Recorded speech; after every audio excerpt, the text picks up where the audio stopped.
অনেক মানুষ জানতে ইচ্ছে করে, বলে ভাই টাকা বেশি কোথায় দেয়, ইউটিউব দেয় না ফেসবুক দেয়? তো টাকা বেশি ইউটিউব দেয়, ফেসবুক বেশি টাকা দেয় না। আর ফেসবুকে ঝামেলা বেশি, মিশি ইস্যু দেয়। ফেসবুক আসলে আমাদেরকে ব্যবহার করে, ঠিক আছে, এনাতে মনিটাইজ বন্ধ করে দেয়। আর আমার যে ইউটিউব চ্যানেল যে কয়টা আছে, আমি সবগুলো চ্যানেলে প্রায় মনিটাইজ প্রায় অন করতে পারছি, প্রায় 3টারই। কোনো দিন আমার মনিটাইজ চলে যায়নি। প্রায় 4 বছরে কোনো দিন আমার ইউটিউব চ্যানেলে মনিটাইজ চলে যায়নি। আর ফেসবুকের আমি মনিটাইজ পাইছি প্রায় হচ্ছে 1 বছর এখনও হয়নি।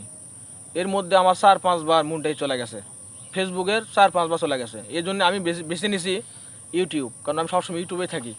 ফেসবুকে আমাকে খুব কম দেখা যায়, কারণ ফেসবুক এনাতে মনিটাইজ বন্ধ করে দেয়, স্ট্রাইক দেয়, কী যেন দেয়। ইউটিউবে কোনো ঝামেলা নাই।